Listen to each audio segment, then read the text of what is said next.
Et bonjour et bienvenue au Weasel News. Ce soir, nous avons invité Monsieur Davis et Monsieur Bogard, gouverneur et vice-gouverneur en campagne, avec la liste ASAP. Je vous Bonjour à laisse vous tous. présenter. Et ben c'est parti. Du coup moi c'est Léonard Davis. Je vis à San Andreas depuis un peu plus de 2 ans. J'ai commencé comme employé puis chef d'équipe de la ferme. Et puis j'ai sauté dans l'aventure Giggling Squid au moment où le Giggling Squid a ouvert pour en être chef d'équipe, actionnaire. Et puis maintenant j'en suis le patron avec Jamie. Donc en parallèle de ça, ça fait 1 an et demi à peu près que je suis avocat et que j'essaye dans la mesure du possible de faire avancer le système judiciaire de notre île. Voilà, et puis du coup, c'est aussi dans la logique de cette volonté de faire avancer le système que je me présente aujourd'hui en tant que gouverneur. Et, Eh bien, bienvenue. et pour ma part, eh bien, je suis Bruce Bogart. Je suis arrivé sur l'île il y a de cela quelques mois, en avril dernier. J'ai commencé quelque temps à G6 pour ensuite partir au Grand Air, à la ferme également, où j'ai travaillé de longs mois. Et j'ai cofondé avec Madame Watson une association caritative, le Refuge du Lac, qui est une association qui vient en aide aux personnes désireuses eh bien, de se réintégrer, de sortir du champ de la délinquance et de la criminalité. Et donc cette association et cet engagement caritatif a été un élément important pour moi dans l'intégration de la vie sociale et politique. Et puis, ça m'a toujours intéressé. J'ai toujours fait en sorte de donner, disons, mon avis dans l'ombre.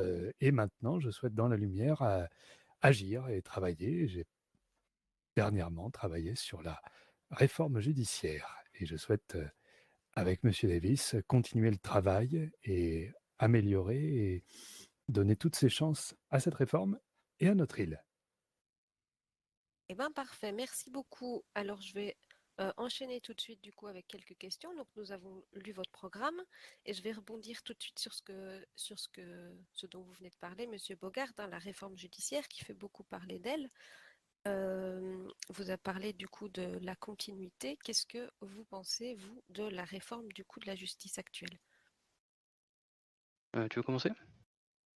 Oui, je peux commencer. J'apprécierais qu'après tu complètes. Mais en gros, pour avoir travaillé justement sur l'élaboration, bien sûr, c'était un travail commun, du gouvernement, un travail de parti. Ce que je pense de la réforme, c'est elle est à améliorer. Elle n'est pas finie. C'est ce qu'on a toujours dit. Et, et elle le sera, je dirais, probablement jamais, comme toutes les réformes. Maintenant, notre enjeu, c'est que là, dans notre mandat, qu'on voit ce qui fonctionne, qu'on voit ce qui ne fonctionne pas, et qu'on fasse en sorte qu'elle soit la meilleure réforme pour tout le monde, au maximum. Et donc, il va falloir continuer d'écouter, continuer de travailler. C'est déjà le cas actuellement. La réforme continue d'être en discussion et c'est ce qu'on souhaite pour la suite de notre mandat. On était Oui, j'ai pas grand-chose à rajouter, effectivement. C'est un travail en cours, c'est une base de travail qui est à notre sens bonne, qui permettra de voir un peu sur le terrain ce que ça donne. Mais par essence, aucune réforme n'est parfaite. Et puis surtout, une réforme de cette ampleur, ça demande d'être appliqué et d'être testé pour savoir ce qui marche et ce qui marche pas. Donc voilà, maintenant. Elle est mise en application, on va voir ce que ça donne et puis, tous les retours terrain sont pris et essayer de faire en sorte, de la rendre, viable et vivable pour tout le monde et que ce soit une bonne réforme.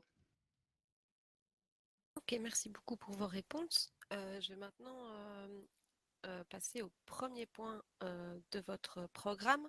Donc, ça parle de la publication des votes à l'Assemblée. La confidentialité de ce qui se passe du coup dans l'Assemblée fait également débat. Je suppose que, enfin, je suppose, vous allez me le dire, mais il en est question ici, du coup, dans votre premier point. Tout à fait. L'idée, c'est que aujourd'hui, il y a pas mal de voix qui s'élèvent contre la manière dont sont faites les choses à l'Assemblée. Je pense qu'il y a beaucoup d'incompréhension, notamment sur la manière dont ça fonctionne. Mais l'idée, surtout pour éviter ces mécontentements, c'est de faire en sorte que chacun assume et rende des comptes sur les décisions qui sont prises. Donc, l'idée est relativement simple, c'est de faire en sorte que, à l'issue d'une assemblée, quand une décision est prise, une publication officielle soit faite pour donner, le détail de ce qui a été discuté et de ce qui a été décidé et par qui, afin que la transparence soit, maximale et que, chacun puisse, assumer et justifier si besoin est, les décisions qui ont été prises. Ok, très bien. Alors ensuite, moi personnellement, quand j'ai eu le programme, il y a un point que j'ai pas très bien compris, c'est les avocats pour les services publics. Est-ce que vous Ouais, pouvez nous en dire un petit peu plus? je vais la prendre celle-là. Hem, alors, les avocats pour les services publics, le point de base, le problème de base est relativement simple. Régulièrement, quand des membres des services publics, que ce soit des membres des forces de l'ordre, des médecins, peu importe, sont, la cible d'une plainte ou d'une enquête, ils se retrouvent un peu démunis, parce que, ils ont pas énormément de temps à consacrer à autre chose que leur travail et que du coup, ils n'ont pas forcément les réflexes de s'entourer, d'avoir un avocat, d'avoir du conseil, et cetera. Donc l'idée était que, quand, ces personnes, reçoivent, une plainte, on puisse, en tant qu'administration, leur faciliter l'accès à une bonne défense. Ça m'a l'air d'être un juste remerciement par rapport au travail qu'ils font au quotidien et l'idée serait que, si, par exemple, une plainte, d'un citoyen externe est émise contre un membre des services publics dans l'exercice de ses fonctions, le bureau du procureur puisse assurer le rôle de la défense, puisqu'il représente les intérêts de l'État et qu'il est l'avocat de l'État, et que si c'est une enquête interne, il puisse y avoir, par exemple, des avocats qui sont, euh, disons, préconisés et qui sont appelables facilement, que ce soit à discuter, hein, sous forme de contrat ou de grille tarifaire, etc., qui est une liste d'avocats privilégiés pour les services publics et qui puissent être appelés à tout moment et venir assurer la défense si jamais c'est une enquête interne ou si jamais le bureau du procureur, évidemment, ne peut pas jouer le rôle de la défense et de l'accusation, tout simplement. Ok, merci pour ces éclaircissements. Une dernière question sur le contenu même de votre programme. Vous parlez aussi de rendre les dossiers d'enquête accessibles pour les avocats. Pourquoi? Je suis désolé, Bruce, je suis encore là, moi. Très simplement parce que, pour qu'un avocat puisse faire son travail convenablement, il a besoin de savoir, quelles sont les charges qui pèsent sur son client. Donc en Mhm. fait, on est dans le plein milieu d'une réforme judiciaire où on amène, des juges qui sont là pour donner un jugement impartial. On a une accusation qui sera très souvent portée par le bureau du procureur, qui a un certain nombre d'éléments en sa possession et qui est capable donc de peser avec ces éléments, pour que les décisions du juge soient, éclairées et que, le système global soit équitable, il faut que les avocats puissent, avoir accès eux aussi à au moins une partie des éléments qui pèsent contre leurs clients, de manière à être capable d'assurer une défense intelligente et à obtenir le meilleur compromis ou le meilleur résultat pour les clients dont ils défendent les intérêts. Ok, merci beaucoup. Alors, une dernière question sur l'ensemble de votre programme. S'il y a un point que vous devriez prioriser avant tout durant votre mandat, quel serait-il? Ouais. Le point qu'on souhaiterait prioriser, c'est la réforme de la justice.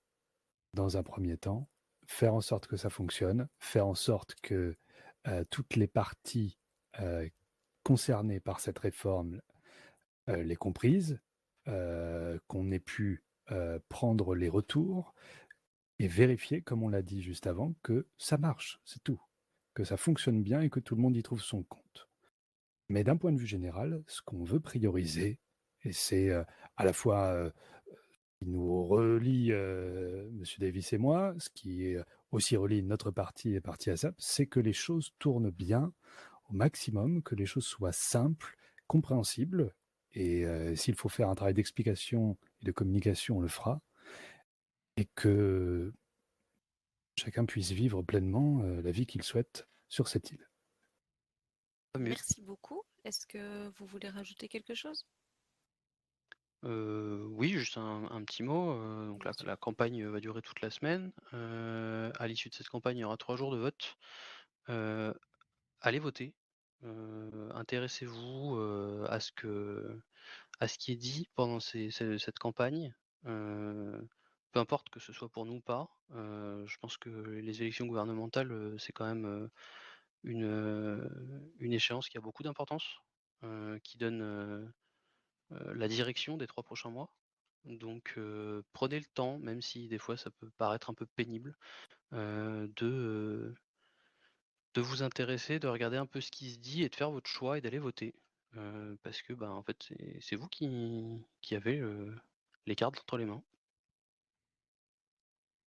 Eh Et bien, j'ajouterais simplement que on est disponible pour répondre à toutes les questions, et Évidemment, même des questions qui fâchent un peu. Si vous n'êtes pas d'accord, ça nous aide et ça nous intéresse. Donc venez nous voir même si vous n'êtes pas d'accord.